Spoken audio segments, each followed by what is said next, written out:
Morning, everybody. Welcome, everybody. And it's great to see some new faces. Some faces I don't know, but I hope to meet you and introduce myself.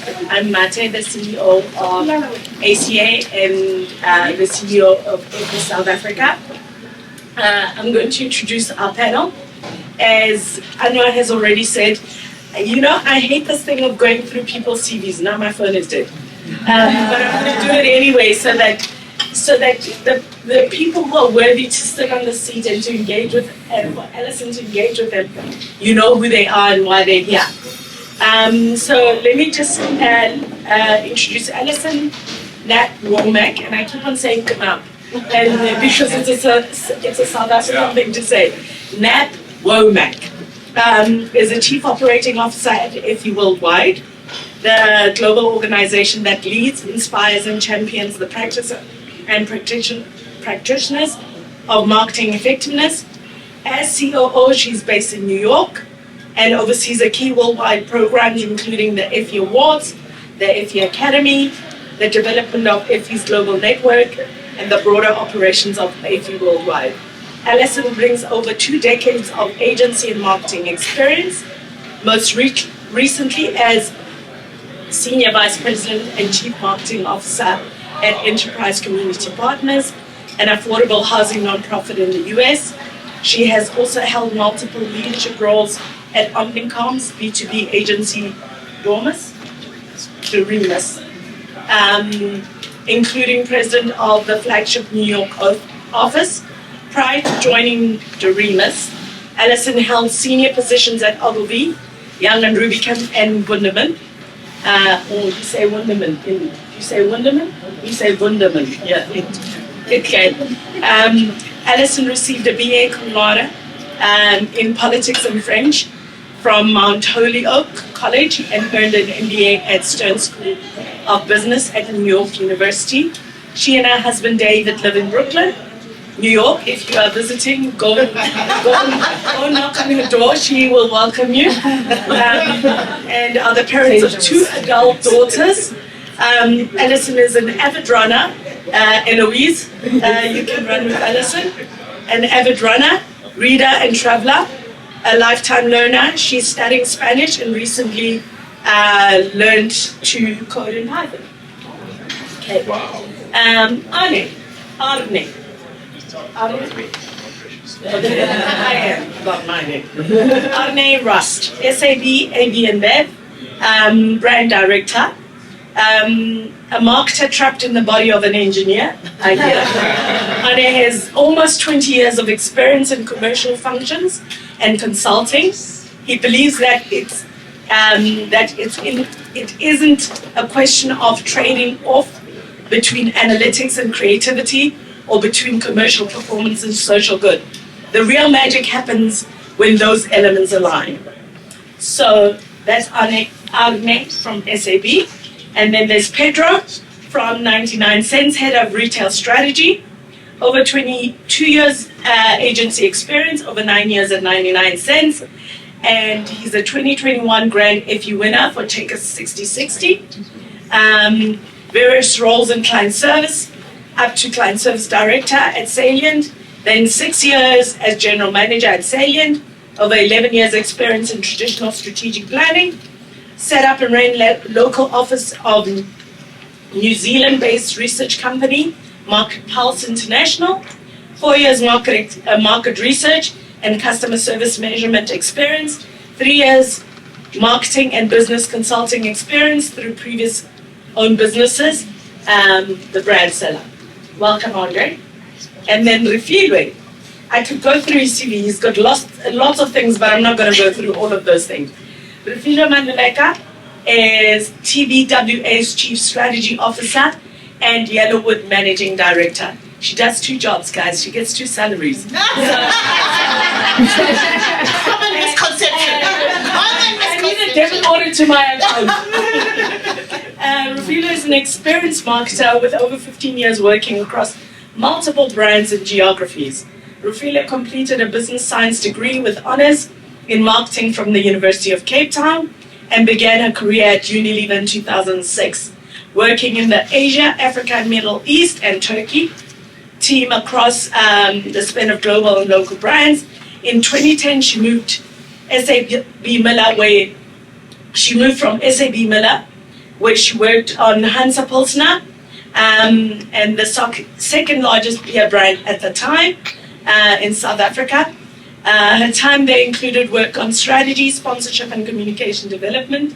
In 2016, she moved to Yellowwood as a strategy director, and following the completion of her MBA at Cass Business School in London, she was appointed MD in January 2018. As of October 2021, Rufila took on the role of Chief Strategy Officer, second salary at TBWA. Welcome, and I hope we have an engaging conversation, and I hope all of us are going to learn, and we'll have a conversation, and then everybody can kind of engage with the panelists, ask questions, FU related, effectiveness related, but welcome, and thank you, Allison, for being here and doing this for us. Thank you.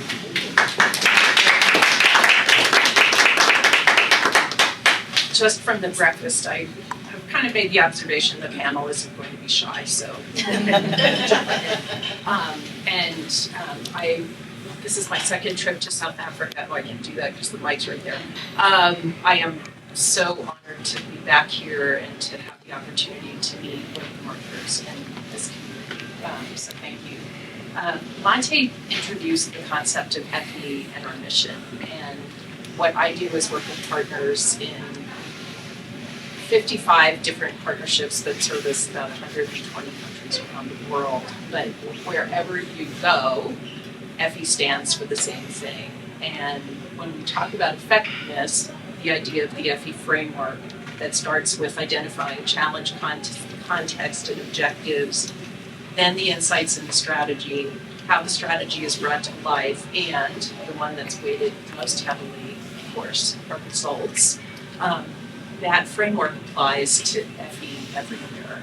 And that's really the kicking off point, I think, for the conversation today, where we really want to dig into what effectiveness looks like in different organizations across the marketing and agency spectrum. So, Renee, do you want to kick us off and talk about, as an Effie winner yourself, what effectiveness looks like and how you think about things like commercial impact, which you mentioned that, campaign versus brand metrics versus commercial metrics, and the idea of the tension between efficiency and effectiveness. Absolutely. Can I just talk into this? Making some time. Recording, so I think we're just going outside for ourselves to. Yeah, project. Sorry. How's that? Okay, so the recording, but I still need to use outside voice so that you can hear me.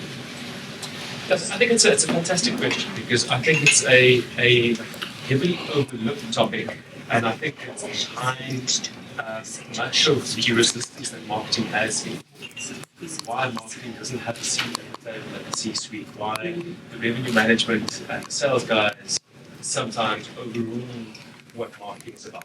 And what we've seen globally and what we've seen in South Africa is that that's changing. InBev for many years has grown to positions. So you have the likes of M&A, you've got the likes of lawyers, all making those decisions. There's no one left to acquire, right? We're 30% of the beer in the world. What we have to do now is to grow organically. And the only way you can do that is by building brands. And it's been a focused execution from AB InBev and our local subsidiary, South African Breweries, in developing creativity, in developing our skills, and developing the application of that creativity in the market. And we've won the Creative Marketer of the Year at Cannes twice in a row globally. We have a driven culture and capabilities function. Some of my colleagues are sitting here. So Faro and Cleo, we've got a group in the business whose sole function is to make everybody else in the business better at marketing.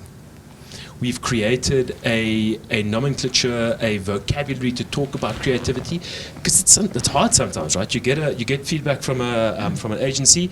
They come up with 3 routes, and you go, I like that one. And they're like, okay, cool. What do you like? What don't you like? How do you have a constructive conversation about creativity so that people don't take it personally, so they don't retract into their corners, but that you drive them to make better and better and better work? And we've got a creative scale. It goes from 1 to 10. 1 is like destructive. It's when you make work that actually gets people throwing your business with rocks. And 10 is when you get people like throwing your business with money.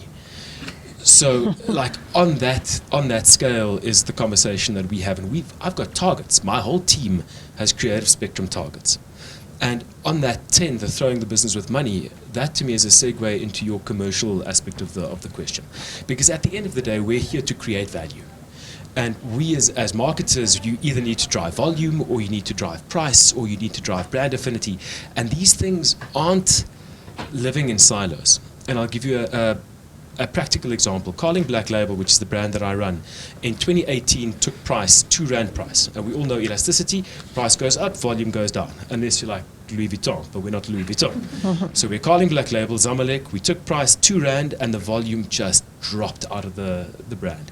We had, it looked like a ride at Gold Reef City. And the business panicked, right? Because we are the biggest brand, not just in South Africa, but in Africa, Carling Black Label. So fast forward 2 years, we rolled price back, which is hellishly hard. Anybody who's been on that side of comms, right? You're trying to get retailers, you're trying to get your partners, especially if you've got a multi-stage route to market, you're trying to get them to comply to your price. And we kind of consolidated. And what we did then is we refined the approach of Carling Black Label to be more representative of the current reality. Champion Men Deserve Champion Beer hasn't aged well. Right, the conversation around masculinity is not something that we as Carling Black Label could be involved in anymore in the 2020s. So we changed it. Champions deserve champion beer. We started a campaign called There's No Excuse for Abuse, where we leant into this really uncomfortable space of talking about gender violence as an alcohol brand.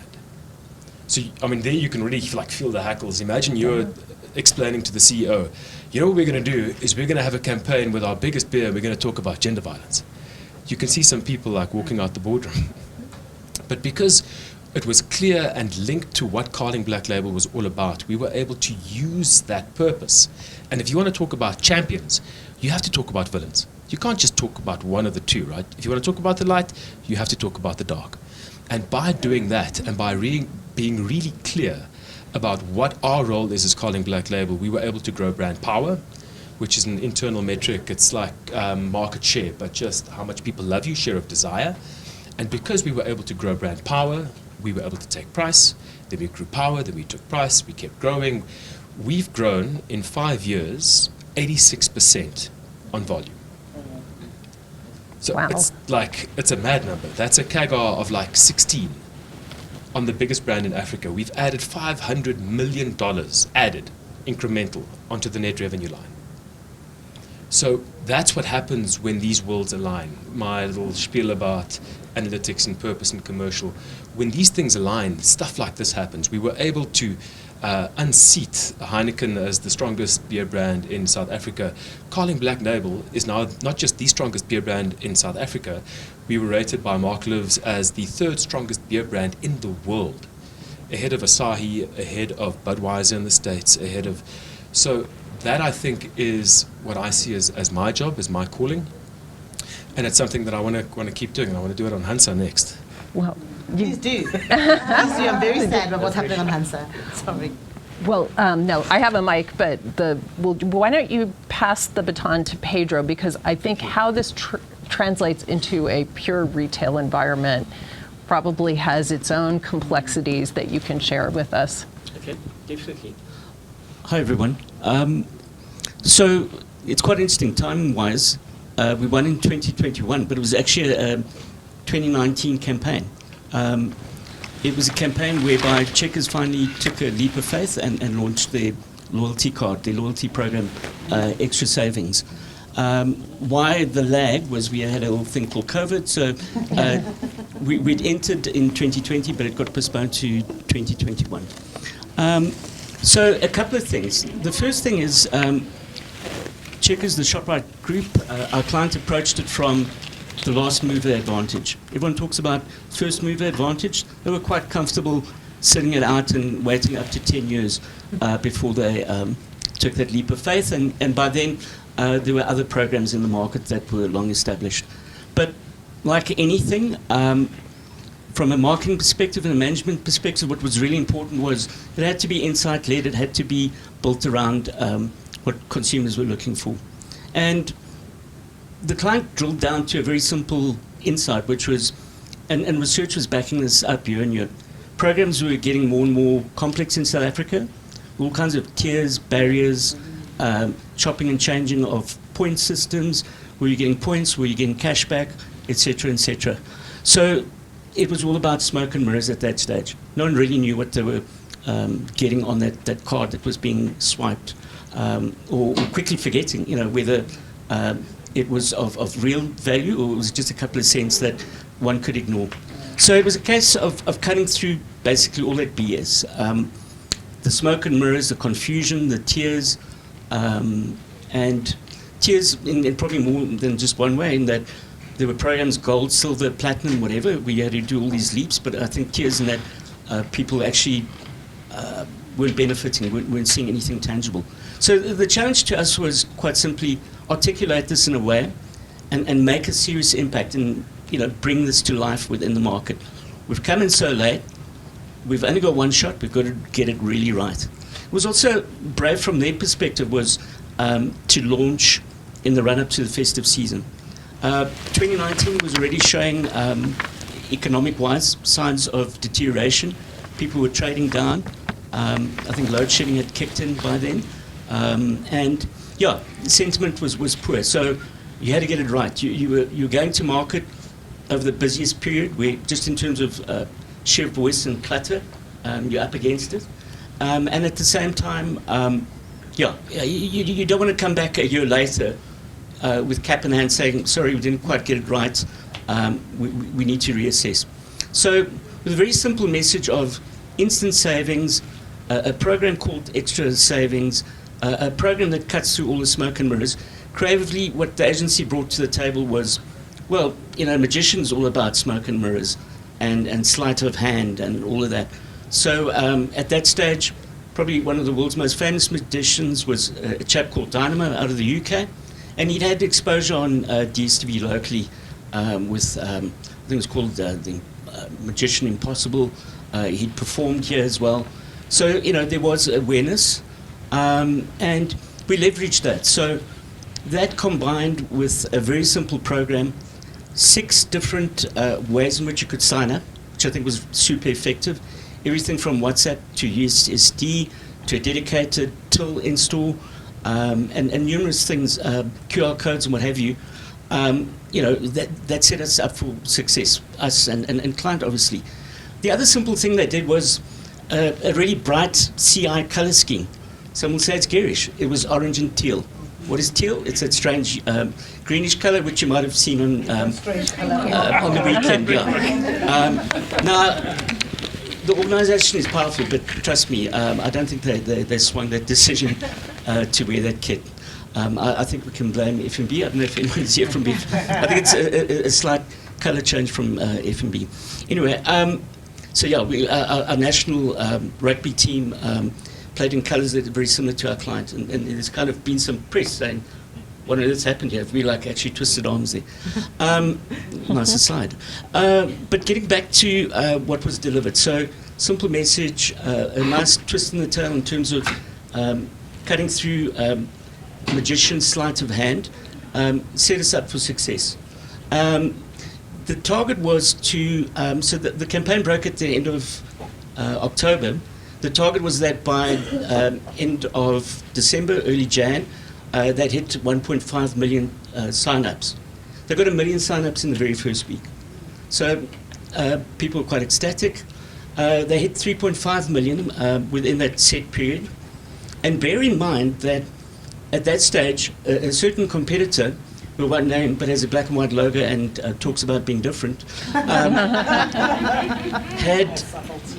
had in 10 years only achieved 3.4 members. Quite privileged, and I think most of us will shop and know them, and probably have the card as well. But yeah, what they achieved in 10 years, we achieved in not even 3 months. We Checkers and ourselves. So it was really rewarding, that what is often seen as kind of a down and dirty industry in terms of hardcore messaging, knocking people on the heads about price and value and what have you.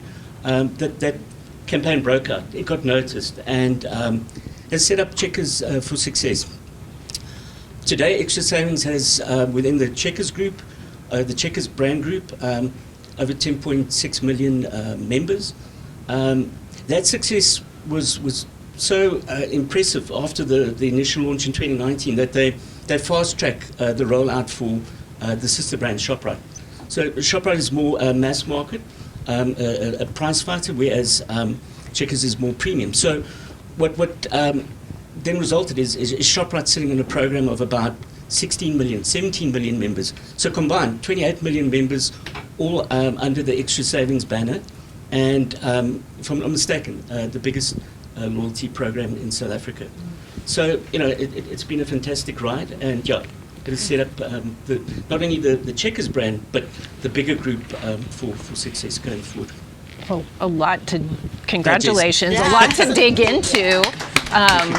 And I want to come back to that, but I'd love Rafilia's perspective because you've done it as a brand person within a client, and now as an agency leader guiding probably a portfolio of clients. So, have you noticed any commonalities across the portfolios that you manage and the experiences and brands you've had, and important differences? In terms of the campaigns that are working. In terms of effectiveness and how people think about it. For sure. I think a couple of the points that the two gentlemen have spoken to already, I think the pressure on marketers to deliver commercial results is absolutely accelerating, which I think is good, because ultimately, at least my belief is that the point of marketing is to drive demand for your products and services, right? That's actually what they're paying you a salary to do.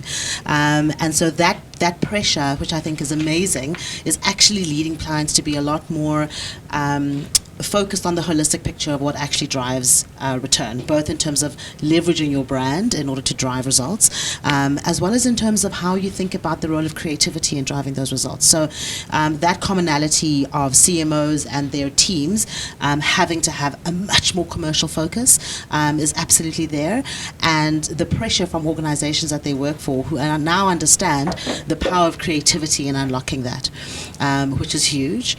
And I think the other commonality that I'm seeing a lot across my clients and as an Effie's judge in the entries as well is this goal of not even just a goal, actually, the power of making a positive impact on your customers and the lives that they live.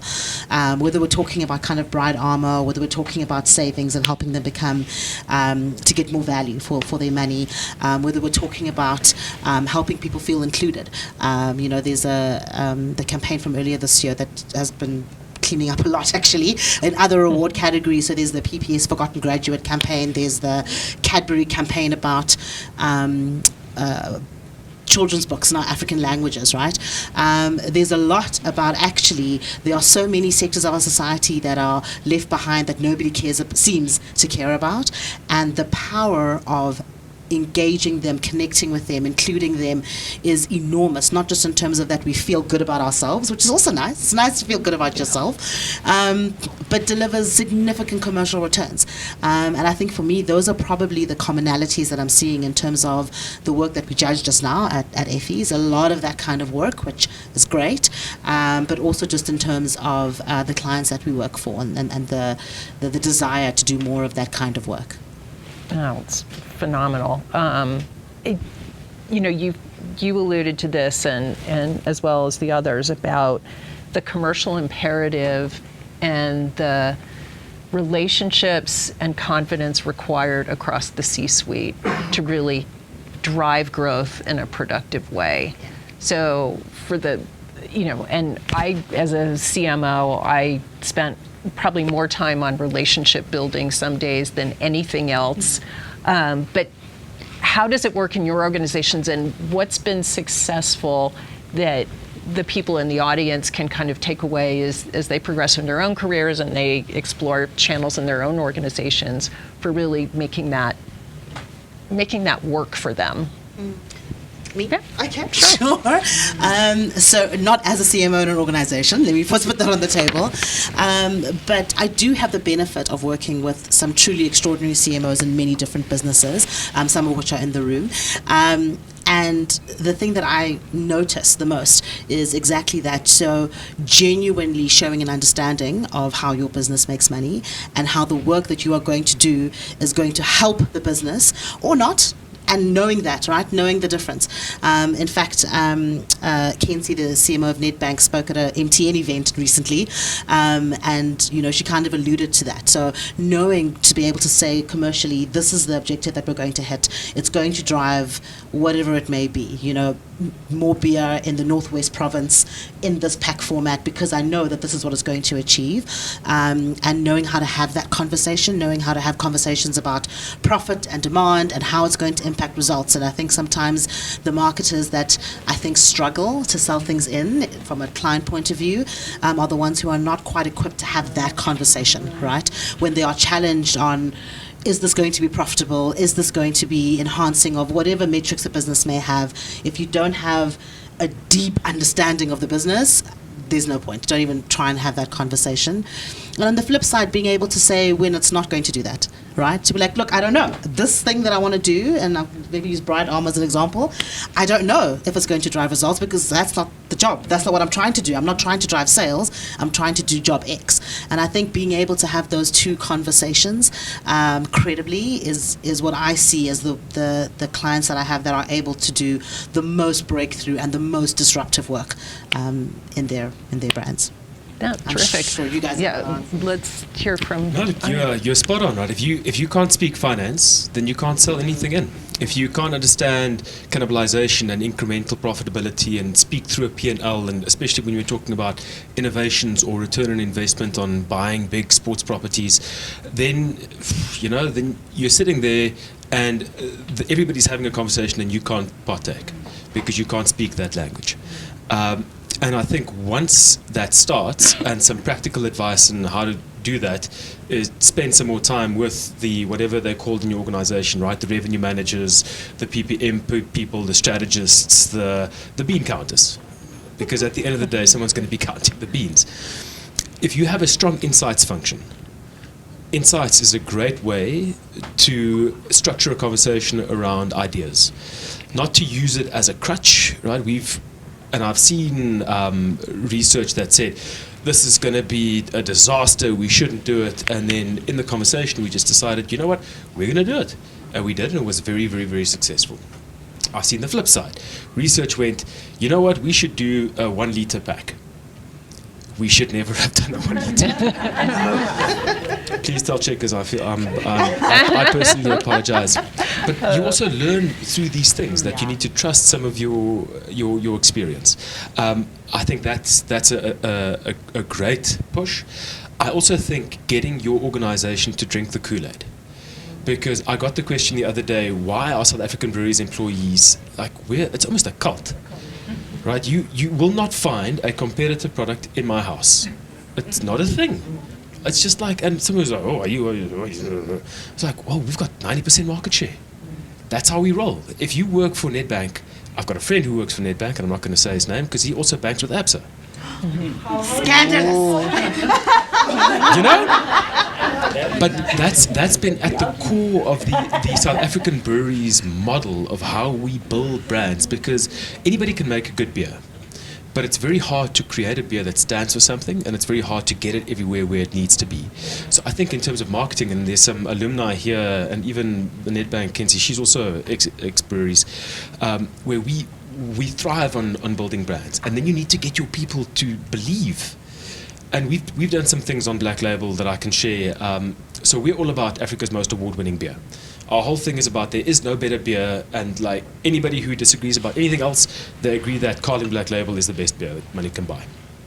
But we found that the people working in the breweries were so far removed from like the marketing stuff and the meaning and all of this like aircon that we are having here, that they didn't feel what we felt. So what we did is we created trophies for each one of our 8 breweries. And it looks like the love child between like a brew kettle and a trophy.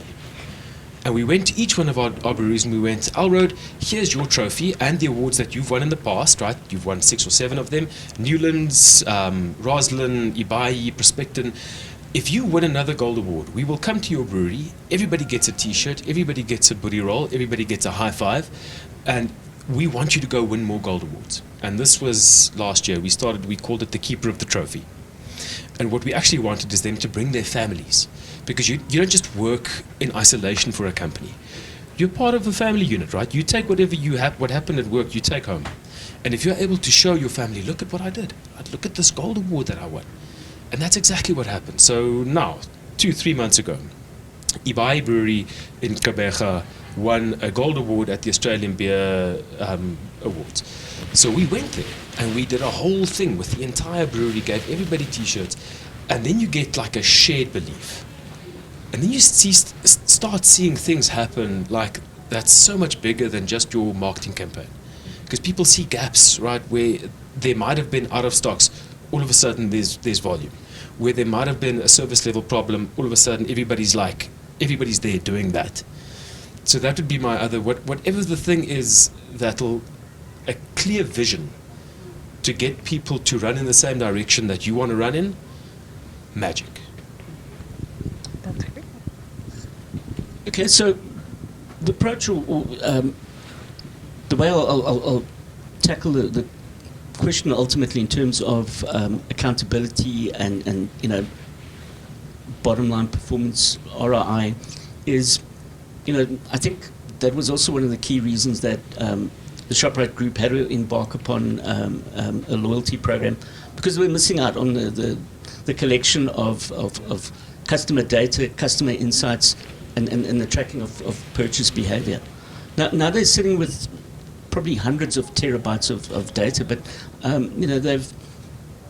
they've geared up accordingly. There's a division called ShopRite X, which is all about innovation and maximizing the customer data, and it's paying off in spades in terms of the program has really strong personalization tools, which can pinpoint, what are you buying and what can we cross-sell and what can we complement that purchase with. So not only leading to happier customers, but obviously a happier set of bean counters in terms of pulling that through to the bottom line. And this is a group that when I began working for them in the mid-90s, things were quite different in terms of it was a lot more about what we observe, gut feel, and what we believe in, and it worked for a long time. But with digital transformation and the shift to a lot of data science and data-led decision making, they've adopted and embraced it wholeheartedly. So we deal with their client key contact, Neil Schroeder, who's the head of innovation and strategy. A young guy, younger than me, but I am showing my age. But a phenomenal mind. Like probably one of the best marketing minds and strategic minds in the country, and backed by a CEO. Off that strong basis, 60/60 has taken off and embraced the loyalty program, and again the mining of data. So what I'm saying is that traditionally a lot of South African businesses did a lot in terms of let's just go with our gut and hope for the best. And remember, through things like apartheid, we had an isolated economy. We could get away with that. There was no foreign competition or very little, and it was a captive audience, a captive market to a large degree. Then along came, obviously democracy in 1994, and out of that, the likes of Walmart entered the market, and shame, it hasn't quite worked out for them. But I read recently they are putting money back into Africa again. Clearly, the huge exchange rate still works in their benefit. Otherwise, why? They really haven't tackled it, and I think part of it is they haven't applied the best of Walmart in terms of mining data and leveraging data locally as they have back home. So I think we're in a unique market in that we are also teaching some of the global players who are entering a thing or two.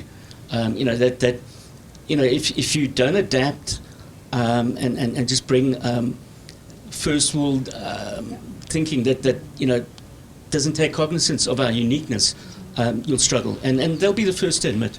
I don't know what is behind the scenes with Game, but they've been closing stores and things aren't looking that positive, so it looks like it's a losing game for them. But, then they've got a powerful business like Macro, who embrace loyalty a lot earlier and have been mining data a lot earlier. So, in essence, if you're not looking at the bottom line and correlating that with the data you're collecting about your customers, so not only being customer-centric, but customer-aware, customer-first, it starts bleeding in all types of directions, losing market share, going into the red, and ultimately letting your brand deteriorate. And sadly, I think we've seen that with Game, and we're seeing in the UK example. We've seen some big retailers close down there, for example, in the last couple of years as the cost of living crisis has kicked in. And in the States, Bed, Bath and Beyond, really, with a name like that, and you wanted to do business, they ran an ad about 2-3 years ago at the height of COVID saying, we'll never do e-commerce. They said, we do no e-commerce, we kind of do in-store commerce. And you could see the writing was on the wall. I couldn't believe when I actually dug out that ad a couple of weeks ago that I wanted to unpack, how did this business deteriorate so quickly? I visited one of their stores in Atlanta years back. The size of a Macro, pretty much a replication of Mr. Price Home or At Home, and how that sadly over the years, all that heritage and advantage disappeared as they refused to go down the e-commerce route. So, and that's the phenomenon that I tie back to our key client. 99 Cents was set up and won the check as a business. Our very first client, and 15 years later, proudly so. The key thing was how they embarked on that e-commerce journey. And remember, that this was what was seen as a really conservative and maybe run-of-the-mill business. And by embracing digital transformation in e-commerce, all those good things have come out of that customer centricity and ultimately fantastic bottom line growth and financial results. Long may it continue.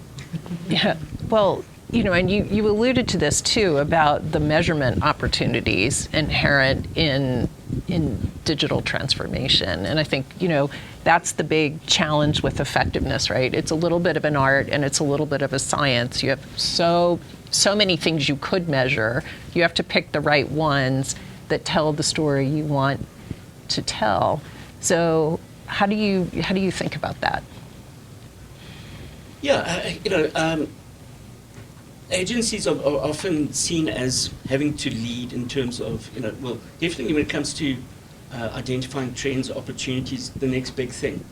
That has changed. Where clients are actually, to a large degree, driving that agenda in terms of digital transformation, and one has to play catch up. And for us, it's been a journey, and we've embraced it at 99 Cents.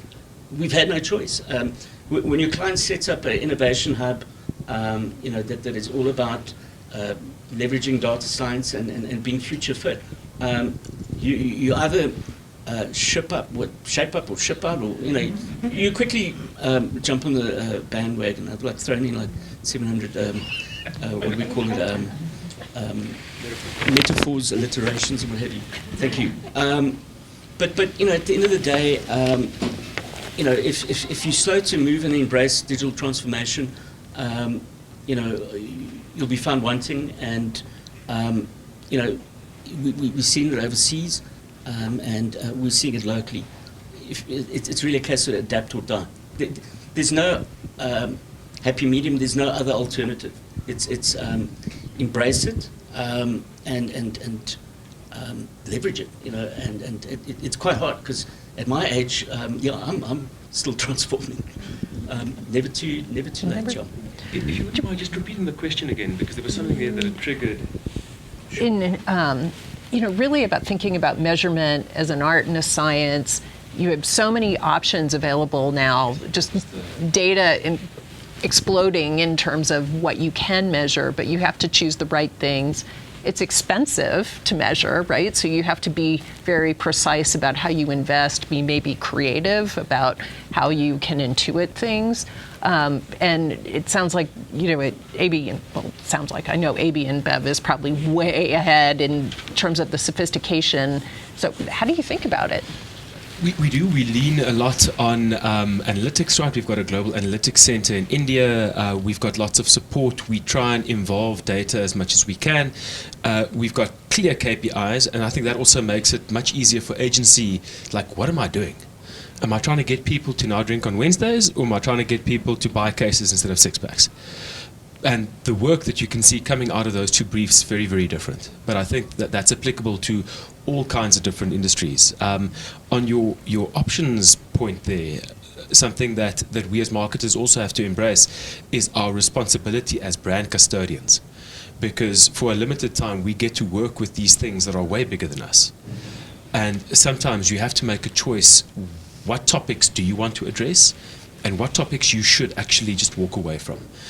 If I look at the work from Can and from Effie's and from Bookmarks, it's gone into like a really heavy space, right? It's gone really meaningful, lots of tears, lots of things in throats, and lots of tears. I think the world is kind of moving a bit more to lightness, to fun, to enjoyment, and we've seen brands that try and be relevant on topics where they shouldn't have a voice. And you as a brand, you don't always need to talk.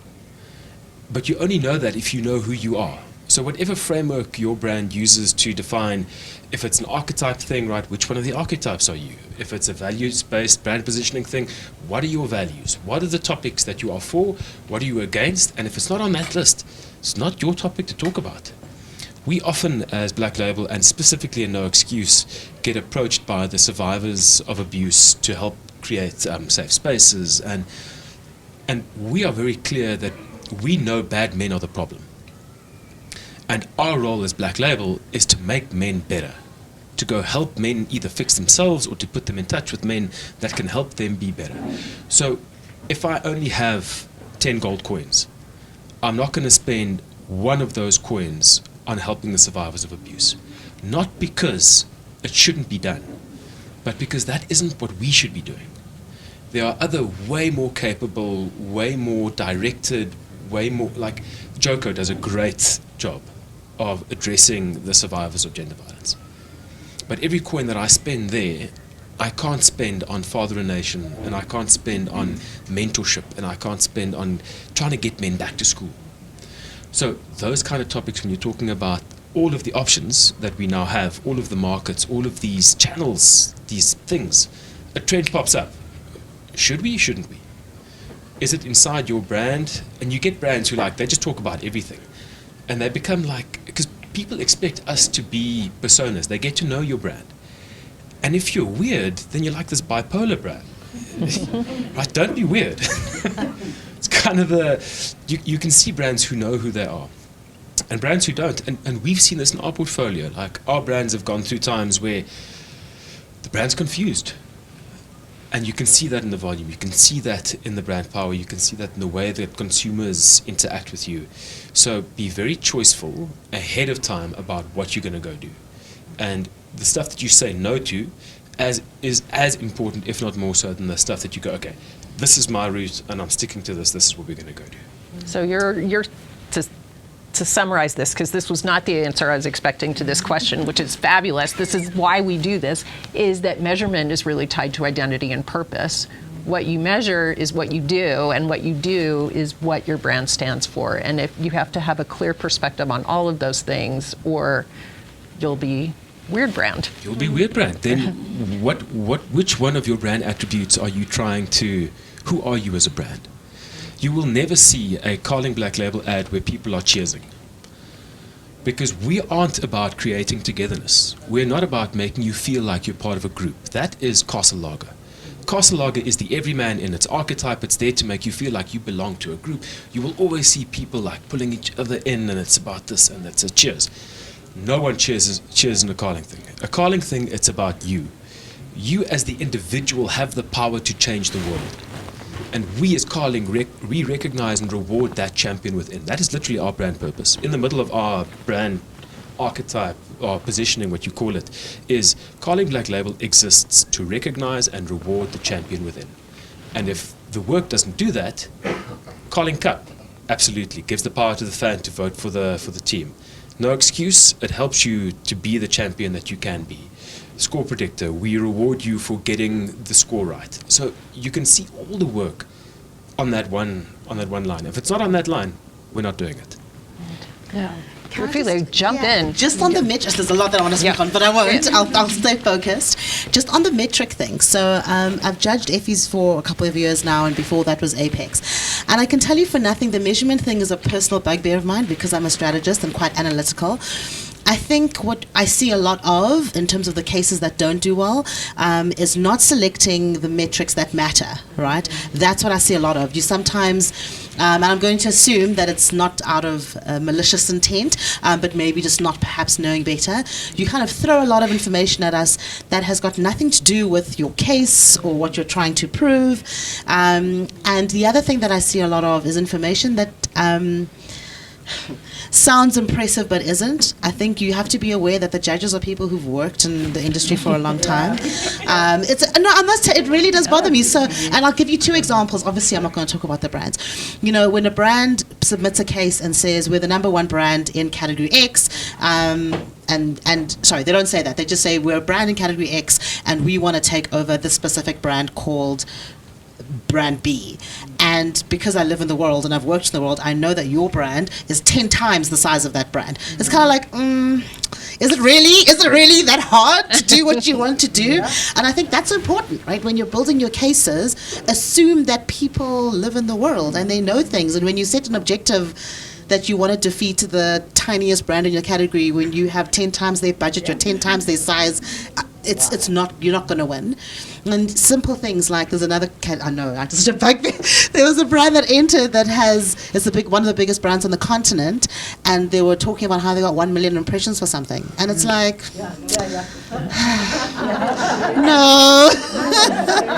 no, that's not it. And I think that's the point, right? You've got to think about the metrics that matter, the metrics that really tell the story, and the metrics that speak to impact. And to the point that Arne was raising, if you don't know what those are, you've got to chat to the people in your business and find out, right? So if you don't know what contributes to shaping brand desire or brand power or whatever it is, go find out. Go find out. Is it brand trust? Is it whatever those things are, go find out and measure that, because your point is completely right. There is so much data. You can measure 1,000 things, but I can tell you 999 of those things don't matter to what it is that you're trying to prove. And for those who are going to enter Effies, and I hope you do, the parts that really strengthen your case are when you have metrics that matter and metrics that are truly representative of like how hard the challenge was and how hard the work had to deliver. And that's why I loved what Pedro was talking about in terms of the context, right? Like, it was tough, this was happening, etc., etc. Your introduction was Effie's case study. That's exactly, this was the context, this was the challenge, and this is what we achieved, and compared it to other things that are haven't done well. So, that's my metrics soapbox. But there's a piece of that that's also important, and having sat in a judge room, and you hear people say they got results and wrote the case to fit the results they got. And, you get caught for that too. But, what we've been doing the past several years is breaking down on the Effie form business, marketing, and communications objectives. Is that helpful? Does that help pull out and hopefully not just for the awards, but when people are preparing campaigns, think about what are we really trying to accomplish here and aligning the effectiveness metrics with each one? Again, from a judge's perspective, I think it does because it forces people to detail those things. I think that some brands are tempted sometimes to include the information they have rather than the information that's really telling the story, which is your point, right, around trying to retrofit the case study to the results that are good. And sometimes, I know now I might get in trouble, Mate might shout at me, but if you don't have the data that says your case was great, then don't enter. I think it just does so much more damage to your credibility, because the judges don't change that often, right? Then next year when Carlin comes back, I'll remember that case from last year. I'm just like, what are these guys? They just, they're always just trying to baffle us with data, and it doesn't make sense. And I think pretty pictures as well. I mean, yes, data and pretty pictures. That's that's it. So yes, so does it help? Yes, it absolutely does. I think the responsibility of making sure you are including metrics that really tell your story doesn't take that responsibility away. Can I build on that just quickly? Because even though an aspect of your campaign doesn't work, doesn't mean that it's not going to win. I'll give you an example on Bride Armor, right? Bride Armor, we wrote the case study for Bride Armor before we made the work, because we wanted to put ourselves in that place so that when we look back, we have all the data that we need. We knew that we were going to measure certain things that you don't get there, and I don't have the shot, right? We don't have this packaging, or we never measured a before, and now we're at the after, and now one of the things on Bride Armor was we wanted to change the wedding vows that the government, the Department of Home Affairs, put up in the Department of Home Affairs offices. And we approached government, and just, I don't know if anybody here works for government or has had to work for government. You guys are so hard to get a hold of. And I still wish we could have done that. Did we get that right? No. That was a core part of this whole. If we were able to change the marriage vows that government had mandated for the Department of Home Affairs, and because GBV is now the new pandemic, and we wanted government to actually go do something about it, that never happened. We started a petition. We got 9,600 signatures. So that's not. I'm not going to put 9,600 signatures on my case study, right? That sucks. But does it make the work any worse? No, right? The campaign is still a very powerful, a very emotive. We got lots more men to be vocal about gender violence. It's just because one aspect of your campaign doesn't work out. It's cool, right? You can actually go and cut that bit out if the campaign is strong enough on other levels, my view. Well, I want to, and maybe Pedro can start us, we delved into this a little bit when you brought up the issue of light and dark, and being able to frame the idea of risk and bravery, and how that ties into metrics, particularly when you lose control of a campaign, right? When you put something out into the universe now, it can go lots of different ways, and you're not quite sure where it's going to go. How do you, as the stewards of a campaign, an idea, or working with clients, how do you manage that? I think it's laying out a plan where you game some scenarios in terms of potentially what can happen. Whether it's launching a new brand or just new messaging. But to your point, you can't predict the future. Otherwise, we wouldn't be here. We'd be running the world. Owning the islands of the Bahamas and drinking cocktails. But it's having a plan, trying to predict potential eventualities, and just keeping your finger on the pulse. So, whether it's a collection of data. Talking to your staff, the people at the coalface, people in store, and just having that ongoing conversation with the consumer you're targeting. So there's a box of tools that can address what may arise. There was no box of tools for people kind of associating this national team kit with a quick service delivery brand. And we we were ready to respond in kind if necessary, but it hasn't got to that point. There have been a couple of negative sentiments in smaller publications, but generally we almost see it as a storm in a teacup, a rugby teacup. So, you know, it's being prepared, but also being agile and not overreacting and not also, I suppose, underreacting. But there is no playbook, especially in our form of advertising. You know, retail. No 2 days are the same. It's really the fastest moving, most dynamic category that I believe one can experience in that. You know. Our client, the ShopRite Group, operate throughout Africa, and you know we've had some really weird and wonderful things happen in other markets. And you know, how do you react to those? You know, everything from a government being toppled to you know a national ban on a key staple. It's relying on the people on the ground, tapping into their knowledge, and then you know. Delivering against that, you know, that for me is kind of how we've played. Make an informed decision, but don't knee jerk and also don't go by the gut. There it's really, you know, if there's a bubbling of a concern or issue, unpack it, talk to the people, and make sure it's more informed. So it's come a long way from the gut feel stuff, which would be. You know, immediate ad going out there and denying and countering and kind of trying to pass the buck or push the blame. Now, it's, I think you also can't be too slow, especially in retail. Yeah.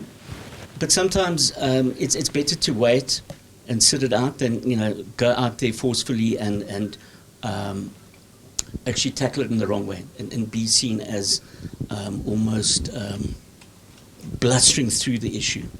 And I mean, you know, we see this in party politics globally. People immediately denying or taking a stance where they haven't got all the facts and figures. You know, that for me is kind of... Can we ask each other questions? Yeah. Sure. The best Fair way game. tackle, which is an interesting question. Yeah. Sure, go for it. The listeriosis situation, like a few years ago, Yep. were you involved in the PR addressing of that? No, so that was, I think it was Renown. It was part of the Tiger Foods Group, and they quickly passed that on by selling that business off. But that was poorly handled. There was first denial, and it's a river in Egypt. And after that, there was passing of the buck. They were blaming like third parties. The pressure was on the retailers to do the product removal. So that you had to do. But retailers made very clear, you know, this is Tiger Foods and their brand of processed meats that's getting it wrong. So retailers fulfilled their, you know, their mission there. But it was really badly handled in that they were saying, no, these people were dying from that epidemic, and it was everything from the people have got it wrong, the doctors have got it wrong. It was like really bad pushback. And to this day, I think Tiger hasn't recovered from that. You see in their share price, business reputation, they really missed a once-in-a-lifetime opportunity. They didn't do what J&J did with the product recall in terms of the spiking of I think it was the Tylenol. Yes, yeah. And all they had to do was open the textbook.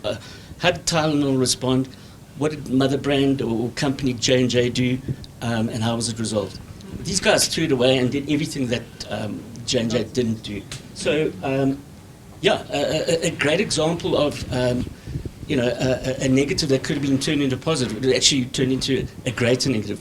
More people continued to die. There was then, how would they settle all these death claims? And it was like maneuvering and shenanigans. It was a PR disaster. Yeah. Heads rolled, CEO walked with cap in hand, and more metaphors. And at the end of the day, I still feel they're recovering. I don't know who's owning Renown. I'd be quite careful about what you buy on the shelf, but That's how. Renata, I think, doesn't exist as a brand because it was sold off. There's a problem when they didn't say let's revive this brand. Let's apply a new approach, a new philosophy, a new attitude. It was no, sell it. Take it off the books, get rid of the problem. So yeah, quite a shocker. Philu, you want to jump in? Yeah, so just to go back to your question about how to be brave in a world where you don't know how things are going to work out and whether it's going to benefit you or not. If I think about just the sheer variety of clients that we've worked on, many of which tried brave things, the greatest indicator that I've seen of whether or not they'll do brave things, and secondly, brave things that are more likely to have a positive impact and to be seen positively, is actually the culture of the business that's doing them. So if you have if your business culture is inclusive, so you have diversity, if you have the kind of culture that promotes people speaking up and saying their voice and saying, I know you like this idea, but I'm worried about this and I'm worried about that, and this is going to be a thing. If you have a very hierarchical, top-down culture, you are far more likely that when you do something that you think is brave is actually going to be offensive or very vanilla or whatever it might be. Whereas the organizations that have really just healthy cultures, right, where it's okay to speak up and tell your CMO or your brand director, yes, I think that's a misstep. I think you might want to rethink that. I think they not only do braver work, but braver work that has a desired impact, right? That it's received well by everybody in the market. And so I think as marketers and leaders, that's probably the thing I would encourage you to think about before you even get to the crisis. Actually, do we have the kind of culture that promotes honesty, transparency, debate, candor, all those kinds of things? Because then you are far more likely to not run into those kinds of problems. Can I just quickly add a disclaimer? It might have in fact been Enterprise. It was Enterprise. Yeah, so apologies anyone from Renan. But yeah, it just shows. The crisis dominated, the brand kind of hid and shifted and shaped and kind of try to step away from the conversation. And now, if I'm not mistaken, doesn't exist. Apologies to makers and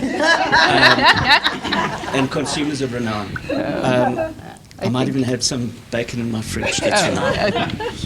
I'll give an example of where we channeled the public outcry. So for Bride Armor, we used influencers to launch this thing. And if you haven't seen Bride Armor, it's a wedding dress that was informed by the actual stories of abuse. So it's a wedding dress with like a bulletproof Kevlar bodice. It's got a neck that's beautiful. It's like pearls. Suzanne Haynes is a wedding dress designer, and she designed this thing using actual stories from Lifeline, who is one of our partners. It's like a flame-proof dress. It's like I get chills every time I think about this thing. At the launch, we had a convicted ex-abuser as an influencer, Cabello. Now you can imagine the Twitter storm that erupted because people were going, why are you giving this person a platform? Why are you giving him a voice? Why are you paying him as part of a campaign against gender violence? This was a choice that we made. And why? Because who better to speak to current abusers than an ex-abuser? We don't want to speak to the guys who aren't beating their wives, because you're not beating your wife. We want to show the guy who is in that dark valley now that there is light at the end of the tunnel, that redemption is a potential outcome of where you are. It's not the only outcome, right? The outcome could be murder and jail. Or the outcome is over 2 or 3 years, you can work through whatever you're working through and be better than what you are now. And that's exactly that was the thing, right? But for 2 days, we and our PR agency had a hell of a time on the socials. People losing their minds about it, but that was our stance. And we're going to stick to it, and we will still use him to this day because that's what we believe in. We believe that redemption is an option. Wow. There was a... Absolutely. Or does anyone... Or comments?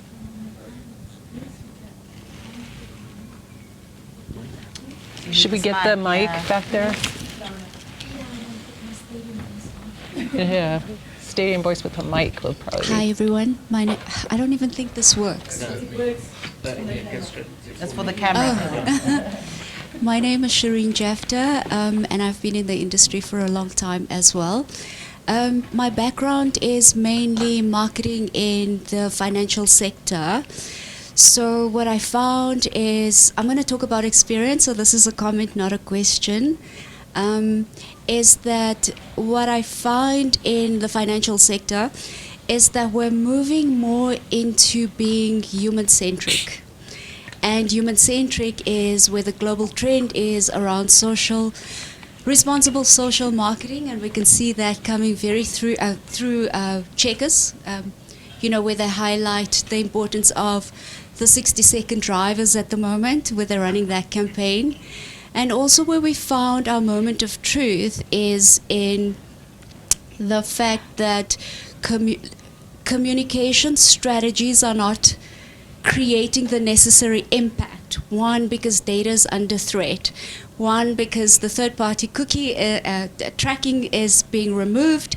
And also we are governed by POPI Act. So our shift is definitely focused on building trust around, I don't know why I'm shaking, I should be confident, is definitely built around customer experience. And customer experience for us is not personalization in the way that we would have assumed by sending you an email and addressing it in your name, personalization, but experiences that creates easy and convenience and is able to reward you after that. So I just want to know, how do you, from an Effie, because I am an Effie winner in the past from my time bank days, in terms of building efficacy and understanding efficiencies, how will you bring that into your matrix, that we're going into MarTech automation, we're measuring our impact in building trust through customer experiences as opposed to communication, because strategy now is built on agility, right, not big ideas. And I think that's the only comment I'm going to leave it right there, because I can go on and on. Thanks.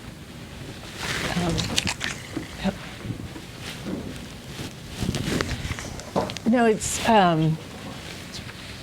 Effie has, and it varies in different markets around the world. How do you keep up with the innovation and create categories, for example, in performance marketing, where you're looking at how some of those metrics like trust are captured and optimized in the process? Or, for example, in the US, we are just pioneering an AI category this season that opened yesterday. But in China, they have 5 AI categories already because they're that much further along. So we're always trying to think about what the right mix of categories is to kind of frame the effectiveness model. One of our board members, at Pernod Ricard, had sort of said, the thing about Effie is it's timely, but it's also timeless, and that's a thing we straddle every day. But you all may have different experiences too with the types of things that are being shared. I think I love that timely and timeless. And I know you're not really asking a question, but I do think what's worth considering is, because we live in an era of so much innovation and so much possibility, I should say, there's nothing wrong with partnering for the insights that you need. Because often, I'll see people lamenting why they can't be like Checkers, and I'm like, wait a minute, they've spent R1 billion building that team, what's it called, ShopRite X, the data team? Yep. That, Wasn't R1 billion. But yeah, it's made it over $1 billion. Yeah. Well, that's funny. Well, you've spent, let's say you've spent an enormous amount of money to do that. Maybe not R1 billion. Okay, fine. They've spent it wasn't 5 million, let's put it that way, right? And it didn't happen in 1 year. No.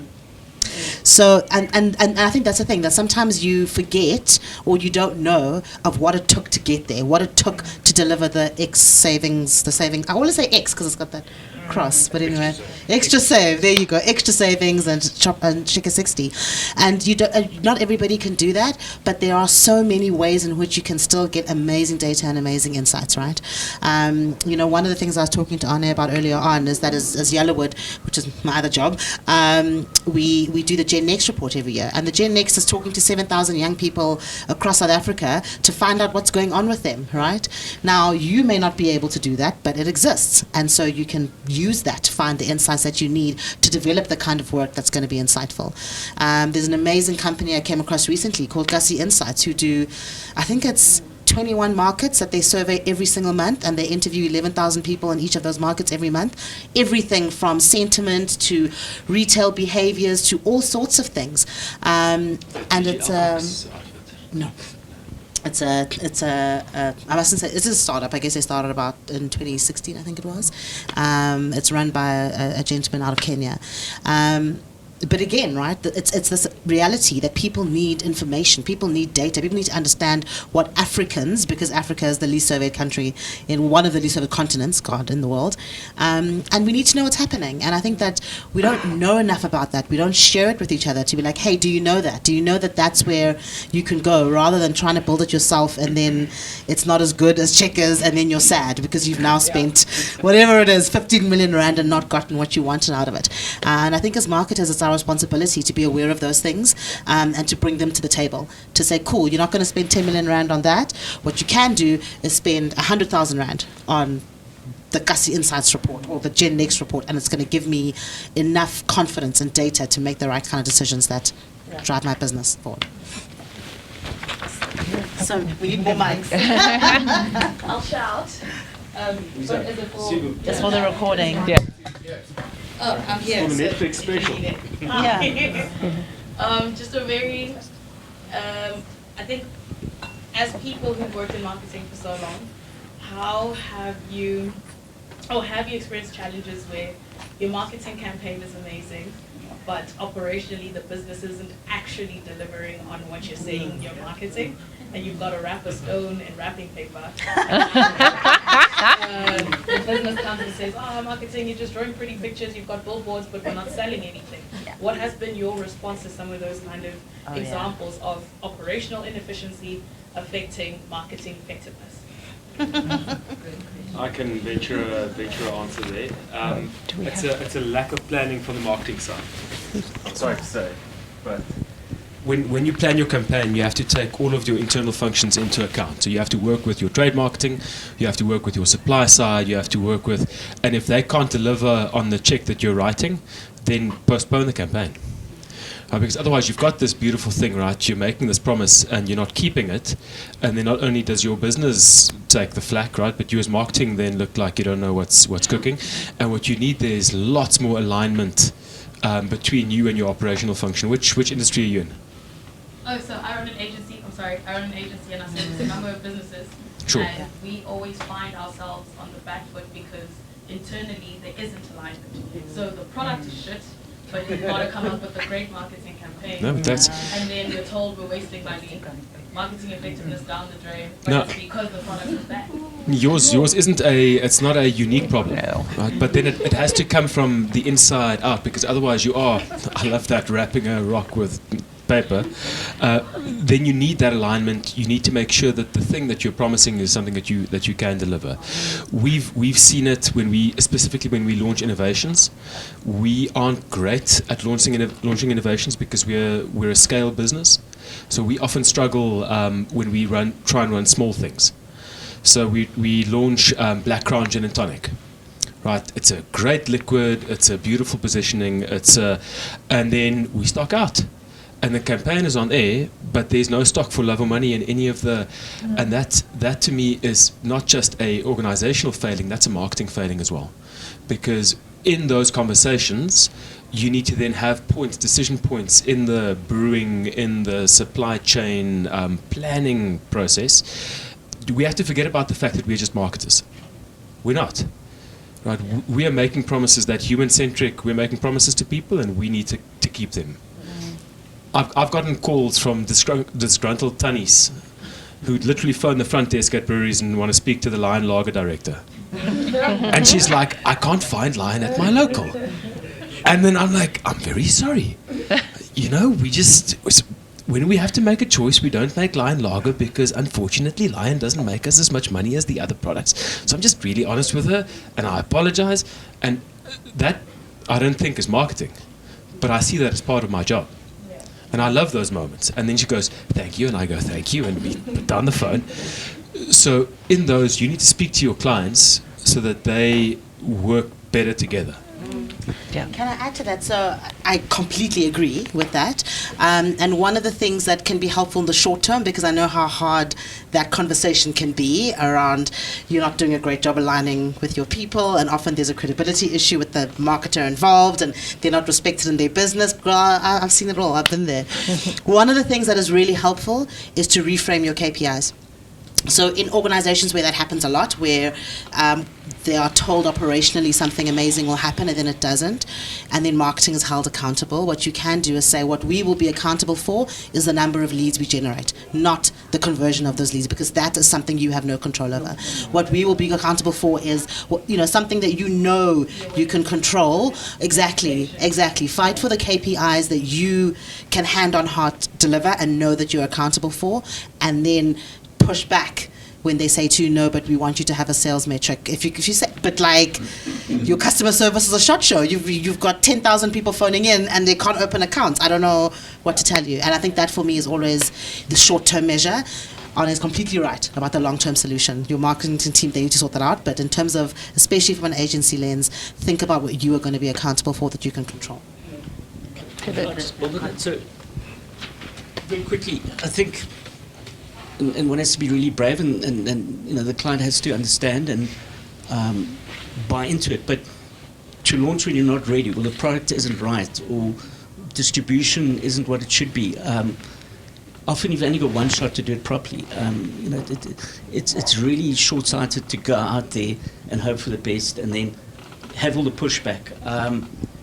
Customers are no longer that forgiving. Things have evolved. People are doing their research online, so you'll get caught out very quickly if your marketing campaign or your product is mediocre. So my advice is push back and just advise against that. This is why Checkers took 10 years to roll out a loyalty program. There are other things, but yeah, the benefit of a last mover advantage is sometimes outweighs the benefit of being that first mover. Because why? In the case of Checkers, all that software, all those learnings had been perfected. So anything that they would buy or invest in cost a lot less coming in later.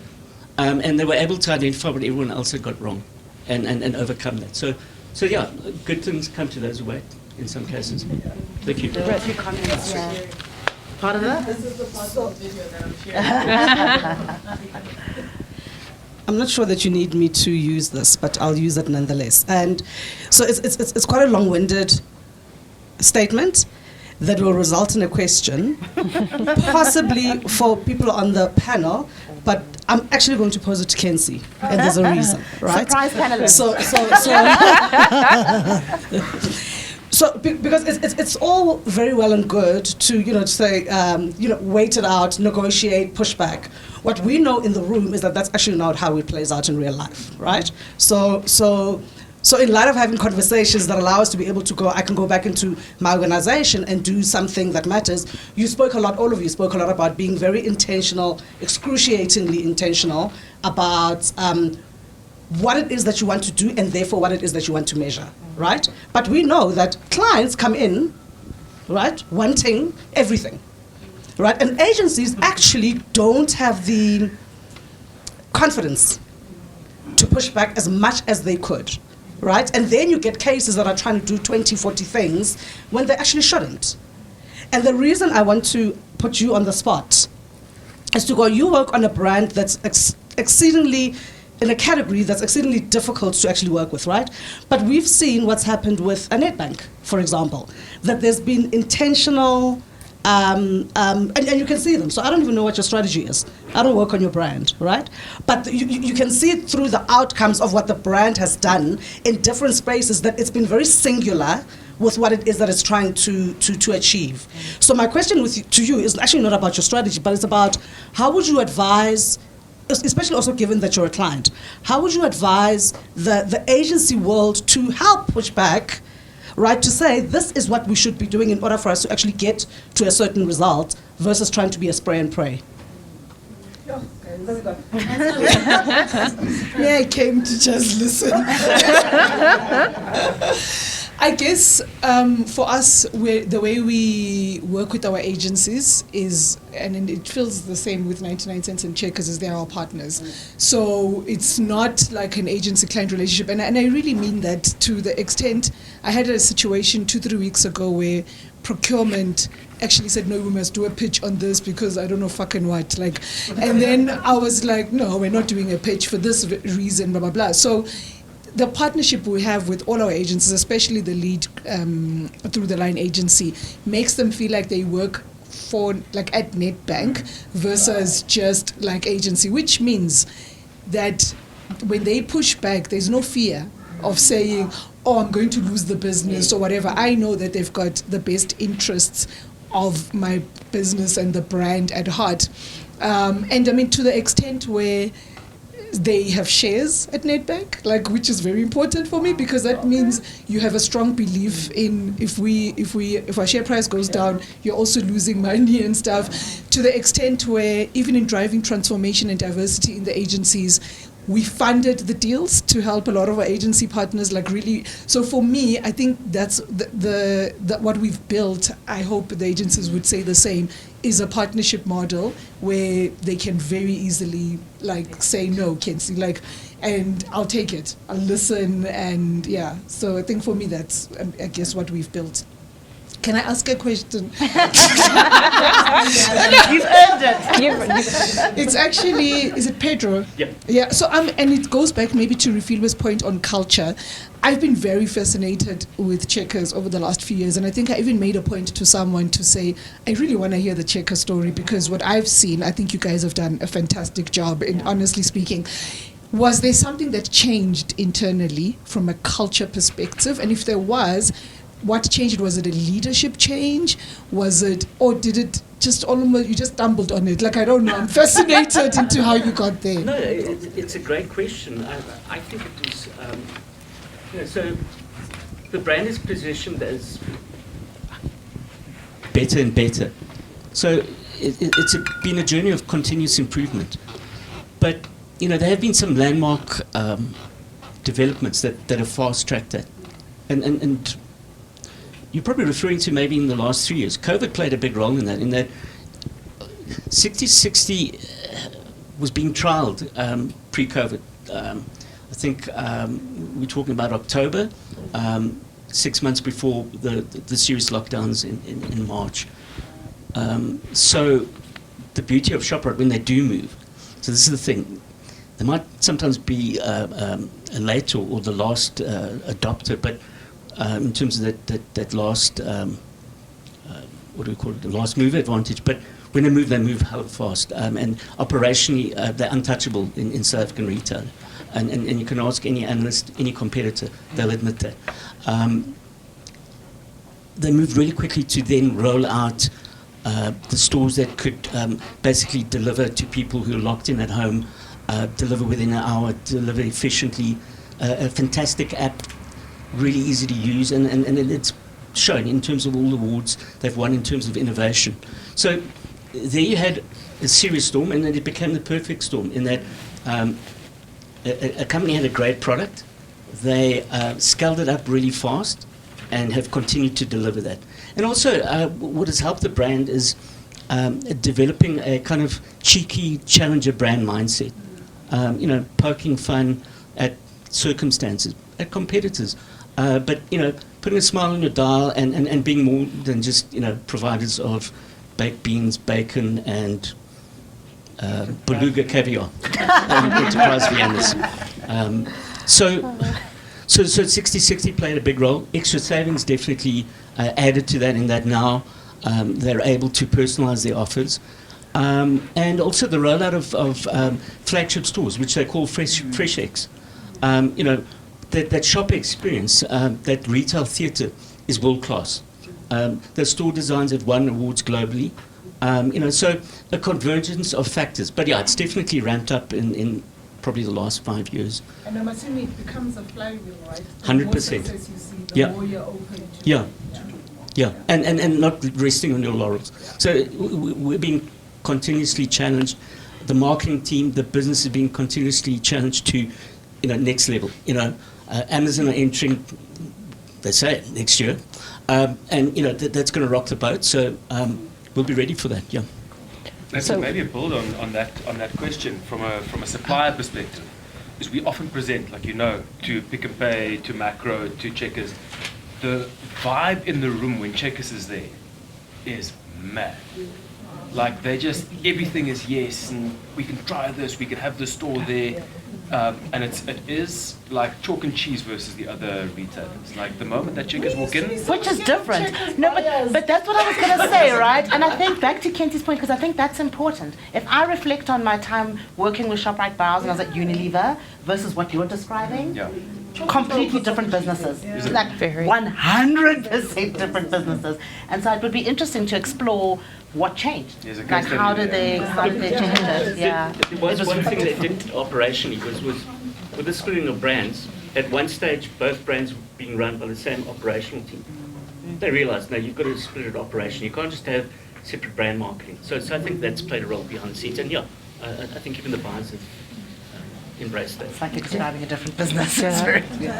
Yes. We're running out of time, so that people who press for time will take one or two. I think Doreen. Questions. Doreen will take Doreen. And there's a lady here in front. Yes. Yeah. Well, I just wanted to make a comment. I think there's a lady who talked about a brand, about what is that we're doing, and then it's not working. First of all, the most important thing you need to understand your client. I'm a chief marketing officer. I work for Ford. So what happens with agents is you don't understand our business. So when you don't understand our business, you are doing campaigns to win awards. We don't care about the clicks, impressions as brands. We don't care. It's the agencies. So what you need to do, you need to understand, FMCG group brands, it's easier. A brand like mine, there's an investment you need to think about. I need to buy a car.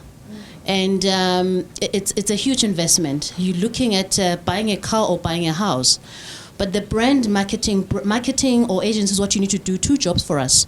You do the brand awareness. How many leads? People are aware. People plan to buy a vehicle. And then there is another second job as a marketer, is retail. I need to sell cars. And that's the collaboration with the other departments, whether it's sales. I have there's marketing, there's comms, there's sales. So when you understand the business, as an agency, whatever structures you set up for us, you must set up brand awareness and retail. Once you understand the 2 things, you will know how to do business for us. The KMIs are different. Leads generation and brand awareness, brand love. That is what, as an agency, we tend to measure you on. In terms of how many cars are we selling, we have our business partners who are sales. I don't go to the dealerships. There's somebody in my business who go and do that based on the campaigns that we've done. So when you don't understand the business, that's what happens. You get us screaming at you because you're looking at doing great campaigns. Okay. Well, no, we get involved in the politics of the business as well. If you're trying to create alignment internally, you're trying to partner with the business to say, hey, BU1, did you speak to BU2 about this campaign that you're briefing us on? Because there's 2 different briefs. Can you consolidate? Now we are involved. We're getting ourselves into policies we don't understand. Now it's like, okay, can we just do the job? Can we take one last comment or question from Danette? Kinsani touched on this, and so did Pedro. And you also touched on it earlier. I want to know, what is that perfect storm that takes a brand from mediocre to the success like Checkers? Is it the actual leader of the organization? And we saw that with FNB, with Michael Jordan, and they won the Grand Prix for the Effies that year. Is it a marketing executive that suddenly lights up the place? Is it a change in the marketplace like COVID that suddenly leads to that? Or is it all these factors, and do they need to happen in a certain order? And you spoke about Carling that realized its positioning was wrong. I mean, who realizes that some people just carry on with their product? How does it suddenly turn? What is that thing that changes, that switches that on, that makes it so special? Anybody? I'll quickly just define it in the case of Czech. It's one word. It's innovation. Apologies. Embracing innovation and fast-tracking it and applying it to all things. So there was a change of CEO 4 or 5 years ago when Whitebird retired and Peter Engelbrecht stepped up into the role. But there was always innovation. It just got fast-tracked by the embracing of technology, digital transformation. It became core to the business. And they started thinking about what is that flywheel. And at the same time, adopted this mindset of, we're only as good as what we achieved yesterday, constantly striving for the next big thing. So it keeps us all up at night, keeps a lot of people in Brackenfell up at night. But it's paying dividends. So, the innovation part has really been a huge part in getting the brand to where it is today. In the case of AB InBev / South African breweries, I think it's a much more complicated kind of an answer, because we've had some really good years and we've had some pretty tough ones. And I think what Heineken and Distell are going through now with their integration / takeover is what we went through in 2016, 17. And any company that goes through that thing, it's like it's a different company on the other side. Like, you lose lots of good people, you lose lots of bad people, some systems you get are great, some systems you get are shit. Like, you get some great brands, you lose some great brands. It's like the weirdest. I think if I have to try and answer it now, I think we need to go think about it more. But I think it's if you're able to be honest without taking things personally.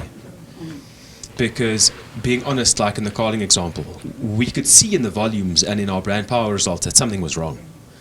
But they're not taking it personally, like who did this, who shot this ad, right? That's not the question, right? Whose fault is this? No, we've obviously got a problem.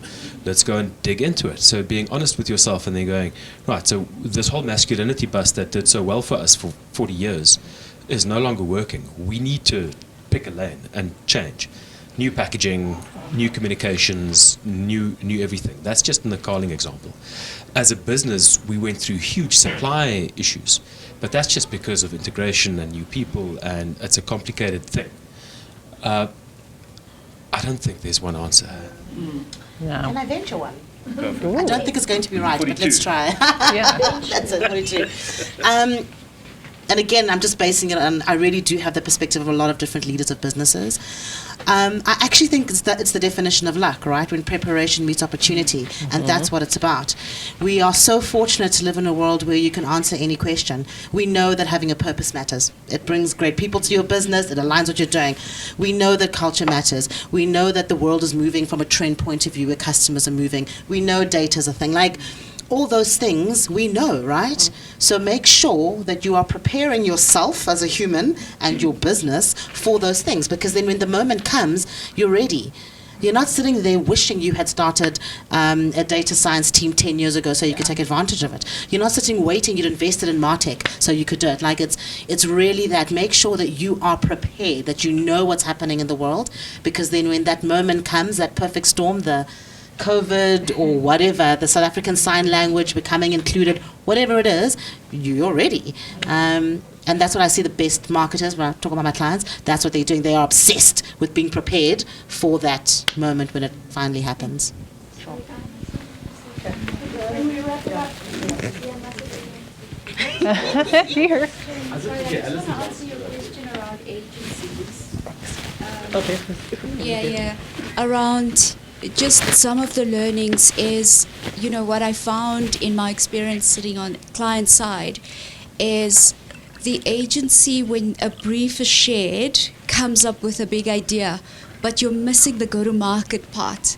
because the go-to-market part is what the lady of Ford is speaking about, which is the channel strategy that creates the multiplier effect in terms of KPIs that needs to be then developed, that then speaks to measurement. So I think that for me, in my experience, has been the biggest gap.